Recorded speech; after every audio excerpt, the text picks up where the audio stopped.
Hello.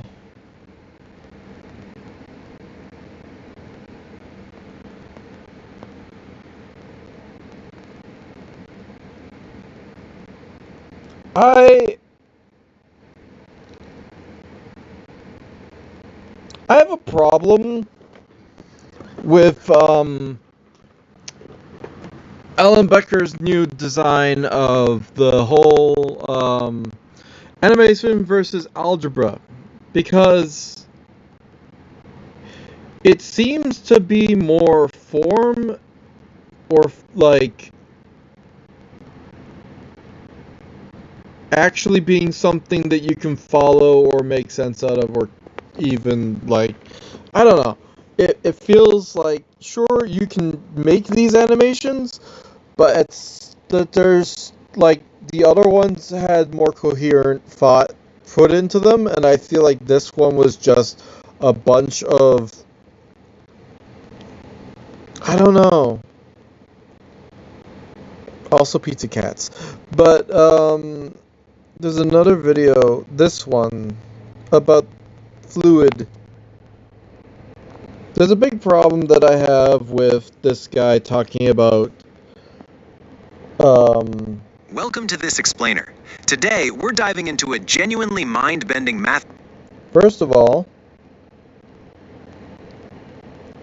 it's not mind bending. We already know that the entire universe is full of EM field and other particles that come into existence randomly, virtual particles. We can deduce from that that there are things that are intercepting other tiny parts, and those interceptions, those crossovers, are making the spikes that show up as an actual particle in physical space, but then turn back into essentially smaller, insignificant energy components. There's no comments allowed on this video, and I don't give a shit. So, there's talk about a lot of things. There's nothing concrete about it. It's a very art without reality based, like, any citations or whatever the fuck. Like, okay, yeah, you mentioned, look at this goddamn nonsense. Link to a paper, motherfucker, instead of putting it in the goddamn thing. Like, I don't I don't like this method. Although it's interesting to think of the idea of a frictionless ocean. That's not what the universe is. The universe is definitely friction. There's a reason light can. There's a lot of things about, like, you think it's frictionless, right? But imagine, how could gravity work without something pulling it around? When you have gravitational waves, just like any other thing, you have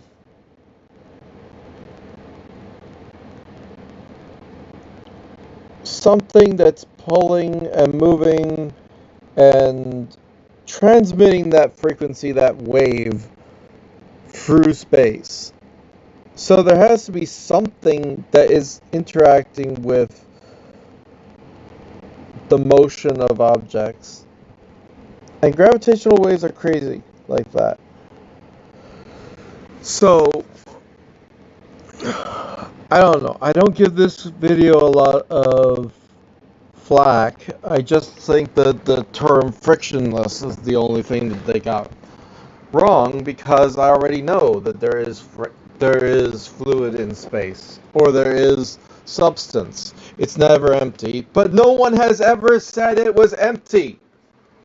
His entire argument is that, oh, people are saying the universe is empty or whatever else and stuff.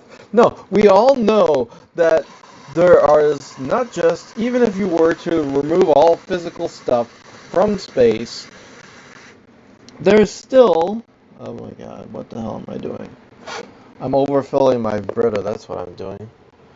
because I thought that it was half full, and it turns out that the reflection of the, or whatever, blah blah blah, looks like it's half full, but it's not. So now I have to get the water out of there. Whatever. So what else is there about this? Well, there's stuff about...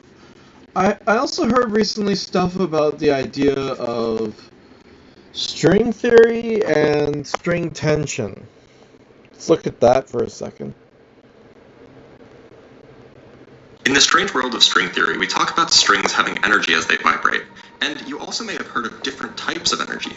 Kinetic energy, gravitational potential energy, elastic energy. So is there an energy associated with string theory? Okay. Yeah. I need to explain something.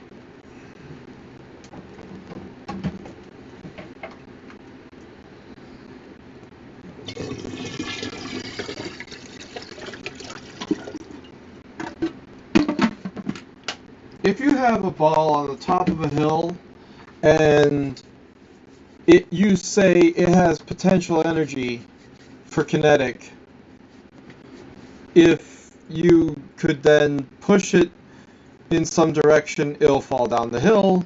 The motion that it has is the energy that was potentially there waiting to happen, right? This is a problem that people have. Genuinely. Because there's something a little bit wrong in describing potential energy like that. Because it's not true to anything except for in that scenario, in that location with that amount of gravity, the other factors that could impede its movement, like the friction of the ground, or the substance in the air, or the fact that it's moving through a liquid, whatever else you can factor in all these things. These potential energies are what happens when you consider none of those. And so we say potential energy, and we say all these other energy type of things, but it has to do with very specific conditions based on, like, even the amount of gravity is the main thing that would cause anything.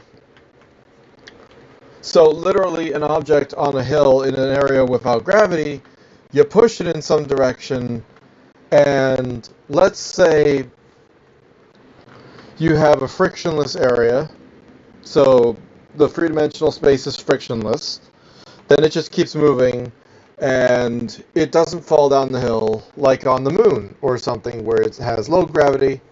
It just floats out there and continues floating, and no one cares. Other things about it. To really understand the answer to this question, we have to understand why we give these different types of energies their names. In particular, when we write down formulas that describe the energy of a certain system, say an electromagnetic system, there will always be a kinetic component, but sometimes there will also be a potential energy component. This might be the result of electromagnetic fields, for example. Those potential... Electromagnetic fields is not a component of potential energy. Potential energy, or potential kinetic energy, or whatever other thing, it has to do with the structure of the object. It has to do with the quantities or qualities of the object, where if you have a spring, right, the reason why there's a certain amount of elasticity in there is because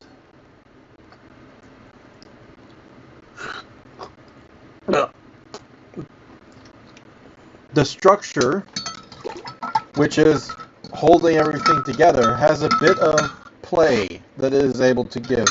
It has a bit of... It can move this far with elasticity and not so much further. And the electromagnetic bond forces it to want to go in a certain direction, closer to an equilibrium that has a bit of the elasticity, like, relaxed. So It has to do with a more stable, everything is pressing towards something else thing that is not actual, like, we can say potential energy, but it's really a lowest, it is the result of the stabilizing force, this lowest state, something something.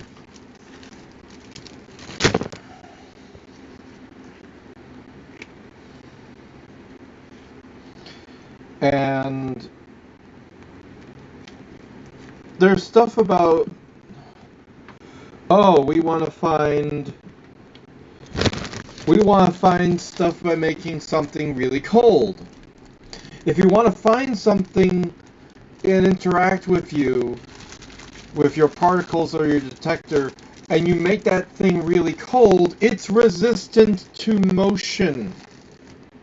Why do you think you can bump something that's resistant to motion? I don't think that's how that works. So any motion in the system must be from the outside. This does make sense until you realize that depending on the type of system, a low enough temperature would mean that no motion should be observed, unless it's strong enough to exert a force that can overwhelm the stability of the coldness, which is holding it all in place, being non-motion. It doesn't make sense to me why anyone would use cold. Instead, you would use a not as low a cold, and you'd see how much it changes from the norm to slightly wiggled, because it can and does have the flexibility of wiggling. You make it too cold, I'm assuming it's possible you can make it so it doesn't wiggle, and therefore you won't detect anything. So I guess they make it cold enough that it has the sway of the wiggle to be enough that it's on the order of the frequency that you want to detect the thing at. And that, in a sense, makes logical sense. It's the thing that's like, you can calibrate for this, and then boom, you have a detector that can work with stuff of this size, stuff of this magnitude of energy, or stuff of a certain amount of kinetic energy. Energies arise from the ability for a force to do work on an object. In the case of string theory, we're really talking about a string tension that's acting to pull and constrict the string together, making it smaller. That force acts on the string, and so we can talk about its potential energy, which is the energy associated with its vibration. So we might call it string tension energy. This isn't a satisfying answer, though, because I just defined it as what it is, but they're fundamental. No one gives a shit if you define something as what it is. That's the definition of defining something. You say what it is. Using terminology which just says what it is on the tin is also string tension. Like, this isn't even confirmed, it's a theory. So, either way, and blah blah blah. The thing that you have to think about in regards to frequencies and the ability of tension of the thing is that it's not just the fact that it has a certain amount of resistance to changing frequency with regards to whatever other stuff that can make it change frequency or change its overall shape, because eventually you could just make it so that it has a different frequency, changes its shape, and does things differently. But yeah, that soup's warm enough, I guess. I mean, I cooked it earlier. Doesn't matter. There's something to be... I don't know why I put tortilla in my soup. It's like crackers, but tortilla.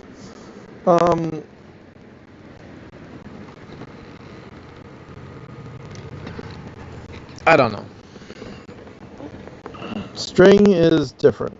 300 gigahertz, scientists can finally track it down. They are literally continually rotating half-wave plates just to freeze out the atmospheric fluctuations. This whole pipeline, backed up by advanced ab initio simulations, is flawlessly designed to catch complex line-of-sight dust variations before they accidentally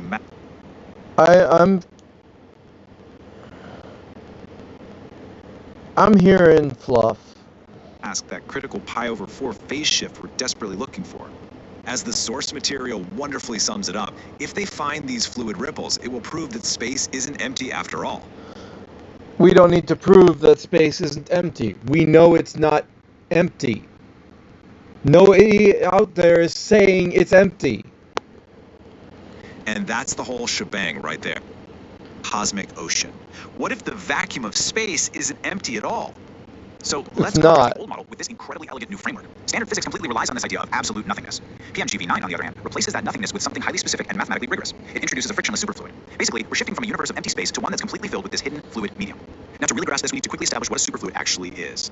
There was something about this video that pissed me off. It was something about, and I don't remember where it is. I know approximately what it looked like, where it talks about freaking laminar flow.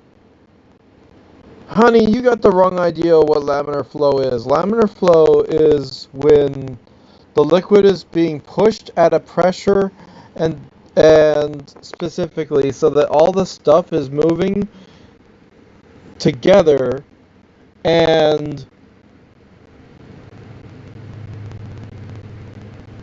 not like it has to do with gravitational constant and how it will fall to the ground all evenly still in the same flow. And it's very simple and basic or something, but there was some, I don't know. 1. The universal speed limit and crossing the threshold. So, if the universe is full of this frictionless fluid, what actually happens when massive objects like whole galaxies move through it? Well, think about dropping food coloring into a gently moving river. Slow, gentle movements create those smooth, straight lines, which physicists call laminar flow. But PMGV9 introduces this really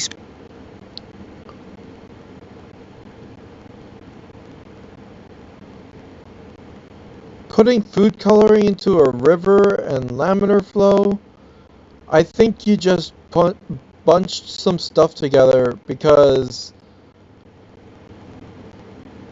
pretty sure laminar flow is, I mean, it doesn't have to be just through the air, and I can catch myself saying that, but that's not the usual case when we're talking about laminar flow.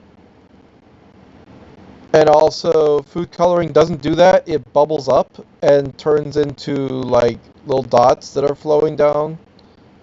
Surface tension does that. Specific mathematical threshold, known as the vacuum Reynolds number. Once a galaxy moves fast enough to hit that exact speed limit, the fluid instantly snaps. It just breaks apart into these chaotic, spinning space whirlpools.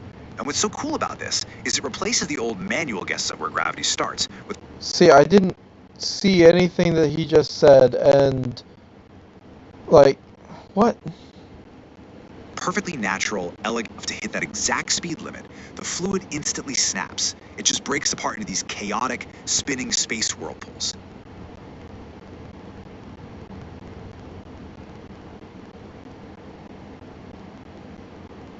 Listen, I'm